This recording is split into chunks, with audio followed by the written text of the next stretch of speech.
نحمده ونصلي على رسوله الكريم أما بعد فأعوذ بالله من الشيطان الرجيم بسم الله الرحمن الرحيم ذرني ومن خلقت وحيدا وجعلت له مالا ممدودا وبنين شهودا ومهدت له تمهيدا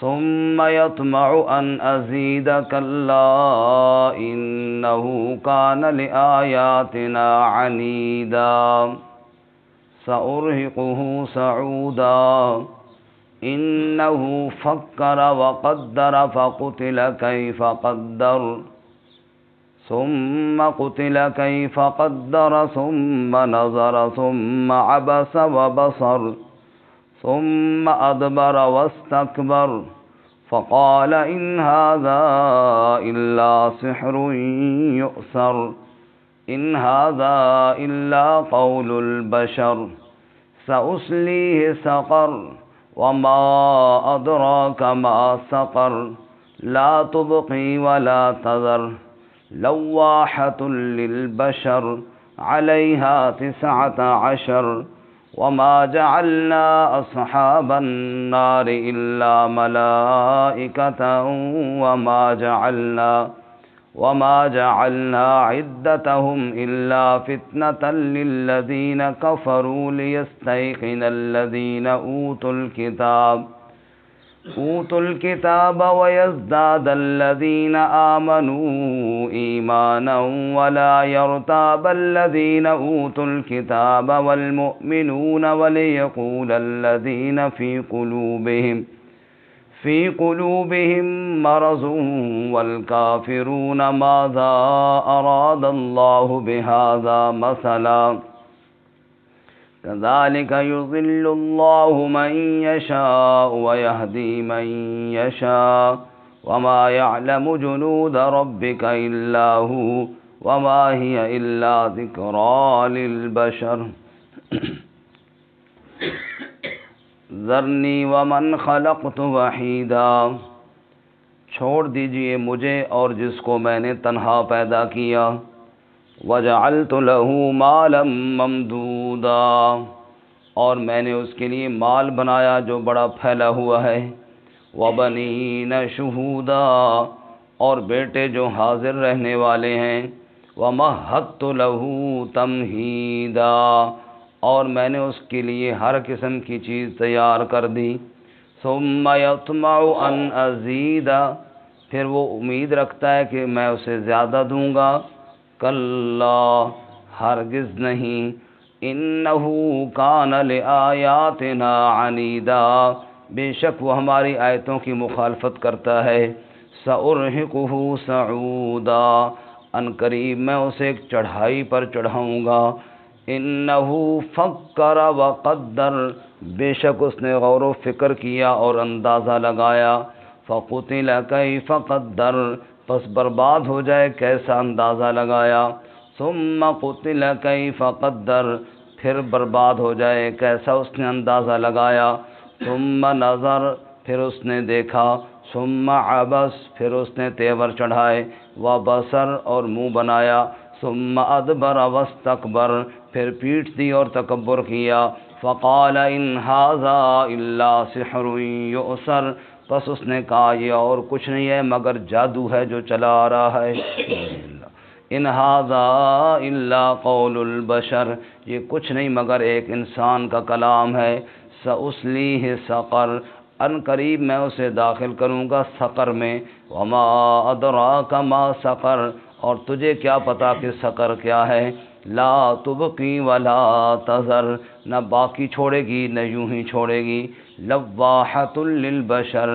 جھلسا دے گی کھال کو، علیہا 19، اس پر 19 فرشتے مقرر ہیں، وما جعلنا اصحاب النار الا ملائکہ، اور نہیں بنایا ہم نے آگ کے نگرانوں کو مگر فرشتے، وما جعلنا عدتهم، اور ہم نے ان کی گنتی بھی نہیں بنائی، الا فتنۃ للذین کفروا، مگر آزمائش بنائی ہے کافروں کے لیے، لیستیقن الذین اوتوا الکتاب، تاکہ یقین کر لیں وہ لوگ جو کتاب دیے گئے ہیں، ویزداد الذین آمنوا ایمانا، اور زیادہ ہو جائیں وہ لوگ جو ایمان لائے ایمان میں، ولا یرتاب الذین اوتوا الکتاب والمؤمنون، اور نہ شک کریں وہ لوگ جو کتاب دیے گئے اور ایمان والے، وَلِيَقُولَ الَّذِينَ فِي قُلُوبِهِم مَّرَضٌ، اور تاکہ کہیں وہ لوگ کہ جن کے دلوں میں مرض ہے،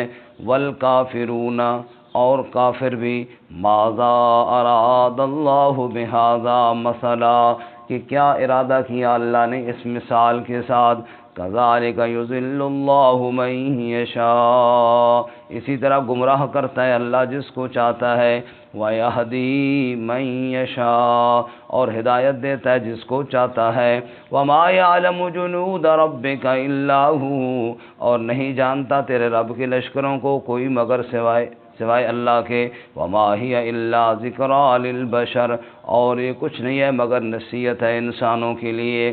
سبحان ربک رب العزت عما یصفون، وسلام علی المرسلین، والحمد للہ رب العالمین۔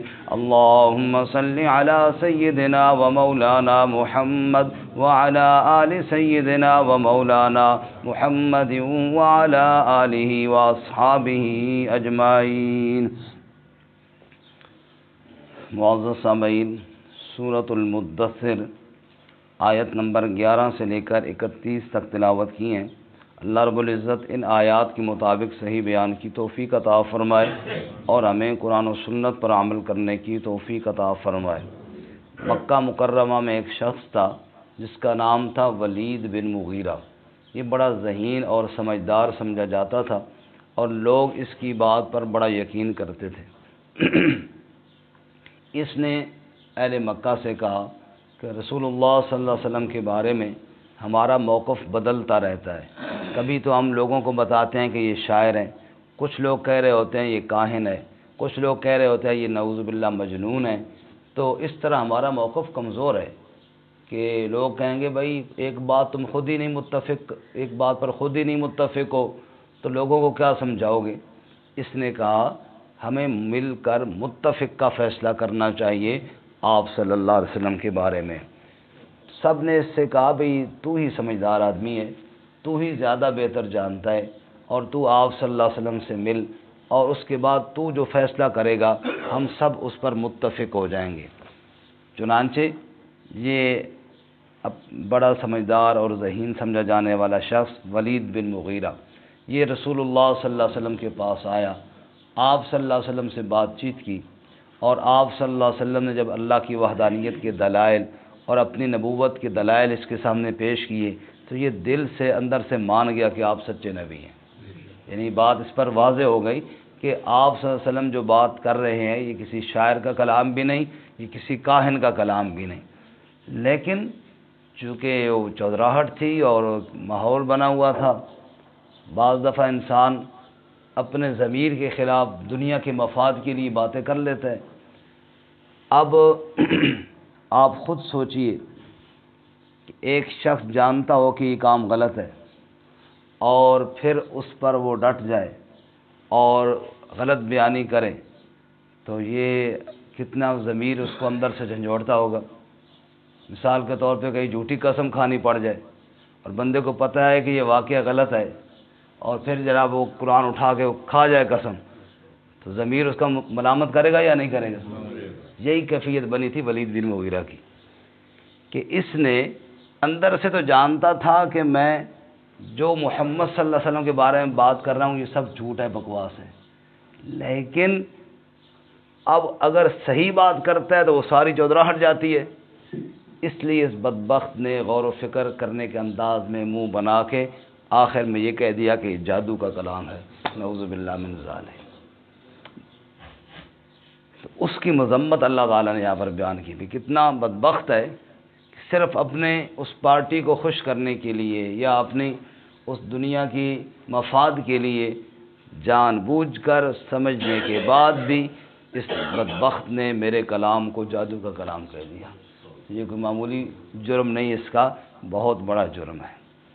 یہ جو سیرت کی کتابوں میں ہم پڑھتے ہیں نا، رسول اللہ صلی اللہ علیہ وسلم کو پیشکش کی گئی، مال چاہیے، لڑکی چاہیے، حکومت چاہیے، ان تمام پیشکشوں میں بھی زیادہ ہاتھ اسی کا تھا، اس ولید بن مغیرہ کا، کیونکہ یہ اندر سے تو سمجھتا تھا کہ آپ صحیح ہیں، تو یہ بار بار کہتے یار کسی بات سے تو حضور بھی آ جائیں تو چلو چودراہٹ بھی بچی رہے، اور جناب آپ صلی اللہ علیہ وسلم کے اوپر کے ساتھ بھی تعلق بن جائے، یہ بہت کوشش کرتا تھا۔ پھر یہی بات، یہ بھی اس کا ہی مطالبہ زیادہ ہوتا تھا، تو ایک دن آپ چلو ان کی عبادت کر لیں، پھر ہم اللہ ہی کی عبادت کرتے رہیں گے، یعنی کسی نہ کسی معاملے میں آ جائیں۔ لیکن دین کا معاملہ تو یہ دنیا کی جرگوں کی طرح تو نہیں ہوتا نا، چلو یار جی جو کچھ کر لیں، کچھ آپ مان لیں کچھ ہم مان لیں۔ حضور صلی اللہ علیہ وسلم نے فرمایا میں تو اللہ کی وہی کتاب میں ہوں، جو رب حکم دے گا میں نے تو وہی کرنا ہے، اس کے علاوہ میں نے اپنی مرضی سے تو کچھ نہیں کرنا۔ بہرحال ان آیات میں اس بدبخت کی مذمت ہوئی ہے، سنیے جی۔ اس کے بیٹے جو تھے نا 10 تھے یا اس سے زیادہ تھے، تو یہ زیادہ اولاد بھی بعض دفعہ انسان کو متکبر بنا دیتی ہے۔ زیادہ اولاد ہو نا تو مغشو میں کوئی اکیلا ہوں، اللہ فرماتے ہیں جب تو پیدا ہوا تھا تب تو اکیلا ہی تھا نا، جب مرے گا پھر بھی اکیلا ہی ہوگا۔ اس لیے بات اللہ نے یہاں سے شروع فرمائی، فرمایا ذرنی ومن خلقت وحیدا، مجھے چھوڑو اور جس کو میں نے تنہا پیدا کیا اس کو چھوڑو، یعنی میں اللہ اور وہ جو پیدا ہوا تھا نا جس کو میں نے اکیلا تنہا پیدا کیا وہ جانے اور میں جانوں۔ نعوذ باللہ، اس سے اندازہ کریں کہ اللہ کریم کو اس پر کتنا غصہ آیا، اور اس کے لیے اللہ تعالیٰ نے کتنا بڑا عذاب تیار کیا۔ اللہ تعالیٰ ایسی ذلت سے ہمیں محفوظ فرمائے۔ ذرنی ومن خلقت وحیدا، چھوڑیے مجھے اور اسے جسے میں نے تنہا پیدا کیا، وجعلت له مالا ممدودا، اور میں نے اسے مال دیا پھیلا ہوا، خوب مال اسے عطا کیا، وبنین شہودا، اور بیٹے دیے جو حاضر باش رہنے والے ہیں، سامنے رہنے والے ہیں۔ بیٹے بھی اللہ کی نعمت ہے، لیکن شہودا اللہ کی نعمت اور زیادہ ہے کہ بیٹا ہو اور خدمت کے لیے ہر وقت موجود ہو۔ زندگی ساری گزر جائے، بیٹا پاکستان میں نہ ہو، باپ ادھر ترستا رہے، ماں ادھر ترستی رہے، بیٹا باہر ملک میں ترستا رہے، وہ ماں باپ کوئی جدائی میں آنسو بہاتا رہے، یہ ان کی صرف پیسہ آ جائے تو یہ تو کوئی کمال نہ ہوا۔ بیٹا وہ ہے شہودا جو حاضر باش ہو، خدمت کے لیے ہو۔ ایسے کئی لوگ ہیں بیچارے بوڑھے ہو گئے، وہ ترس گئے اپنی اولاد سے ملنے کے لیے۔ ٹھیک ہے پیسہ اولاد بھیج دیتی ہے، بعض دفعہ وہ ملازم رکھ دیتے ہیں، بس تو میرے والد صاحب کو دوائی دیا کر، تو میرے والد کو کھانا کھلایا کر، لیکن وہ ملازم کے ساتھ مل کر تو خوش نہیں ہوتے، وہ تو بیٹے کے ساتھ مل کر خوش ہوتے ہیں۔ اور بیٹا جناب کبھی اس کو اتنی مصروفیت ہے کہ ماں باپ کو فون کرنے کا ٹائم بھی نہیں ہے، اور مہینے پہ مہینے گزر جاتے ہیں۔ تو اللہ ایسی اولاد عطا فرمائے جو ہر وقت خدمت گار بھی ہو۔ وبنین شہودا، اب جن کی اولاد ہے اور وہ خدمت نہیں کرتی تو وہ بنینا تو ہے لیکن شہودا کوئی نہیں ہے، تو اللہ تعالیٰ اولاد بھی دے تو فرما بردار دے۔ وبنین شہودا، اور بیٹے جو حاضر رہنے والے، ومہدت لہ تمہیدا، اور میں نے اس کو ہر قسم کا مال اسباب بھی دیا، تیاری کی، یعنی خوب مال و اسباب بھی دیا، مال دولت بھی ہے، اولاد بھی ہے۔ ثم یطمع ان ازیدا، پھر وہ یہ بھی امید رکھتا ہے کہ میں زیادہ دوں گا، یعنی کہتا ہے مرنے کے بعد بھی میں ٹھیک ہی رہوں گا، مجھے تم سے زیادہ ہی ملے گا۔ فرمایا دنیا میں زیادہ ملا تو اس کا مطلب یہ نہیں کہ آخرت میں بھی زیادہ ملے گا۔ کلا، ہرگز ایسا نہیں، انہو کان لآیاتنا عنیدا، بے شک وہ ہماری آیتوں کی مخالفت کرتا ہے، یہ وہ بد نصیب ہے۔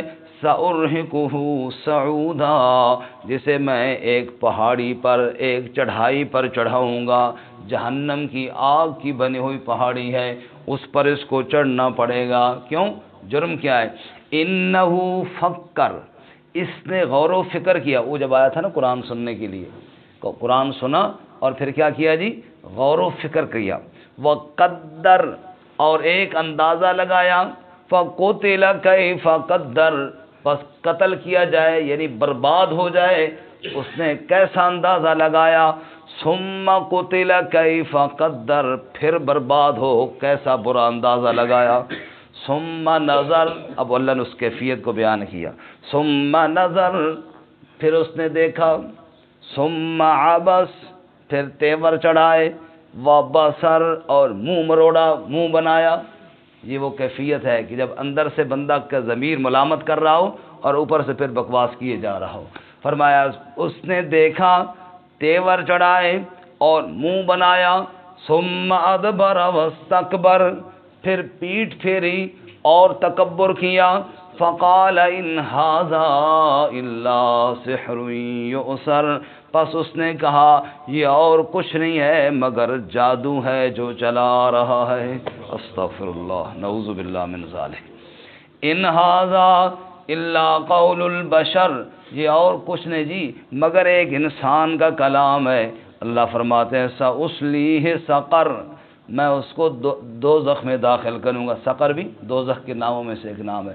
وما ادراک ما سقر، اور تجھے کیا پتا کہ سقر کیا ہے، تو کیسے جانے کہ وہ کتنا ہولناک جگہ ہے. لا تبقی ولا تذر، نہ باقی چھوڑے گی نہ یوں ہی چھوڑے گی، نہ زندگی ہوگی نہ موت ہوگی، نہ زندہ چھوڑے گی اور نہ مرنے دے گی. لا تبقی ولا تذر لواحۃ للبشر، بشر کہتے ہیں کھال اور چمڑے کو. لواح، جلا دے گی، جھلسا دے گی، کھینچ لے گی چمڑے کو. علیہا 19، اس پر 19 فرشتے نگران ہیں. اس پر یہ جو لفظ 19 کا آیا نا جی، اس پر پھر مشرکین نے مذاق پھر اڑایا. اور ابو جہل نے ایک محفل میں کہا محمد صلی اللہ علیہ وسلم کے خدا کے پاس تو صرف 19 فرشتے ہیں جی، فوج بڑی تھوڑی ہے. تو ایک اور بدبخت تھا، اس کا نام ابھی میرے ذہن سے نکل گیا، وہ پہلوان تھا. انہوں نے کہا 19 میں سے 17 کو تو میں اکیلا ہی سنبھال لوں گا، باقی 2 کا تم بندوبست کر لینا. یعنی اس طرح کے انہوں نے مذاق بنائے. اللہ نے فرمایا ہاں میں نے 19 کا عدد بولا ہی اس لیے تھا تاکہ تمہارا کفر اور سامنے آئے، تم اور بکواسات کرو اور کفر میں آگے چلو. ارے بدنصیبو، وہ 19 انسان نہیں ہے، وہ 19 فرشتے ہیں، اور فرشتہ تو ایک بھی کافی ہے تم سب کے لیے، بلکہ اس کے ایک کا ایک پر ہی کافی ہے تمہارے لیے. بہرحال آگے اللہ فرماتے ہیں وَمَا جَعَلْنَا أَصْحَابَ النَّارِ إِلَّا مَلَائِكَةً، اتنا تو سوچ لو کہ وہ جہنم کے اوپر جو مقرر ہیں وہ فرشتے ہیں. وہ کیا ہیں؟ الا ملائکہ، وہ ملائکہ ہیں، وہ انسان نہیں ہے کہ تم جناب 17 کو قابو کر لوگے اور اتنے کو، انسان نہیں ہے بھائی. وَمَا جَعَلْنَا عِدَّتَهُمْ إِلَّا فِتْنَةً لِلَّذِينَ كَفَرُوا، اور ہم نے ان کی گنتی کو آزمائش بنایا ہے کافروں کے لیے. عدد تھوڑا ہے نا، تو کافروں کے لیے کیا ہے؟ آزمائش بن گیا. اور اس کا ایک اور فائدہ بھی ہے، وہ یہ ہے کہ اہل کتاب جو صاحب علم ہے وہ تو قرآن میں 19 فرشتوں کا ذکر سن کے اگر ضد نہ ہو تو مان جانا چاہیے، کیونکہ تورات، انجیل، پہلی کتابوں میں بھی یہی عدد ذکر ہے. پہلی کتابوں میں بھی یہی عدد ذکر ہے کہ جہنم کے اوپر جو کنٹرول کرنے والے فرشتے ہیں ان کی تعداد 19 ہے. تو فرمایا اہل علم اگر ضد نہ ہو تو وہ تو مان جاتے ہیں. اس لیے فرمایا وَمَا جَعَلْ لِيَسْتَيْقِنَ الَّذِينَ أُوتُوا الْكِتَابَ، تاکہ یقین رکھیں وہ لوگ جو کتاب دیے گئے. وَيَزْدَادَ الَّذِينَ آمَنُوا إِيمَانًا، اور بڑھ جائیں ایمان والے ایمان میں، ایمان والے ایمان میں بڑھ جائیں گے. اہل کتاب یقین کر لیں گے. وَلَا يَرْتَابَ الَّذِينَ أُوتُوا الْكِتَابَ وَالْمُؤْمِنُونَ، اور شک نہ کریں کتاب والے بھی اور ایمان والے بھی. وَلِيَقُولَ الَّذِينَ فِي قُلُوبِهِم مَّرَضٌ، اور کہیں گے وہ لوگ جن کے دلوں میں مرض ہے یعنی منافق. والکافرون، اور کافر وہ کہیں گے ماذا اراد اللہ بہذا مثلا، اس مثال کے ذریعے اللہ کا کیا ارادہ ہے. وہ جی 19 بتا کے اللہ کیا سمجھانا چاہتا ہے، یعنی 19 کے ساتھ کیا ہوگا، اتنے لوگ ہیں جی اوپر 19. اللہ فرماتے ہیں یہ کافروں کا قول ہے. تو جواب یہ ہے کذالک یضل اللہ من یشاء ویہدی من یشاء، اسی طرح اللہ گمراہ کرتا ہے جس کو چاہتا ہے اور ہدایت دیتا ہے جس کو چاہتا ہے۔ وما یعلم جنود ربک الا ہو، اور تیرے رب کے اتنے بڑے بڑے لشکر ہیں اللہ کے علاوہ ان کو کوئی جانتا بھی نہیں ہے، بے شمار اللہ کے لشکر ہے، بے شمار۔ وما یعلم جنود، کہتے ہیں معراج کی رات ایک روایت میں آتا ہے رسول اللہ صلی اللہ علیہ وسلم لشکر دیکھا اتنا بڑا کہ نہ اب ابتدا کا پتہ اور نہ انتہا کا پتہ، تو آپ نے جبرائیل سے پوچھا یہ کہاں سے شروع ہو رہا ہے کہاں پہ ختم ہو رہا ہے؟ جبرائیل نے کہا یا رسول اللہ آپ تو آج تشریف لائے ہیں اور میں تو آدم علیہ السلام کے وقت سے وہی لے کر یہاں سے گزرتا ہوں، اس لشکر کی ابتدا انتہا ابھی تک میں نے بھی نہیں دیکھی۔ پھر جبرائیل نے یہ آیت پڑھی وما یعلم جنود ربک الا ہو، تیرے رب کے اتنے بڑے لشکر ہیں کہ وہ آپ ہی جانتا ہے، اس کے علاوہ کوئی جانتا بھی کوئی نہیں ہے۔ اللہ اکبر، سب کہو سبحان اللہ۔ 70,000 فرشتے تو میرے نبی صلی اللہ علیہ وسلم نے بیت المعمور پہ میں نے دیکھے جو طواف کر رہے ہیں، اور جو ایک مرتبہ طواف کر لیتا ہے پھر قیامت تک دوبارہ اس کی باری نہیں آتی۔ ایک دفعہ طواف کر لیتا ہے قیامت تک دوبارہ اس کی باری نہیں آتی طواف کی، اتنے بڑے بڑے رب کے لشکر ہیں۔ وما ہی الا ذکریٰ للبشر، نتیجہ کیا نکلا؟ یہ سب نصیحت ہے قرآن انسانوں کے لیے۔ اللہ ہمیں نصیحت حاصل کرنے کی توفیق عطا فرمائے۔ وآخر دعوانا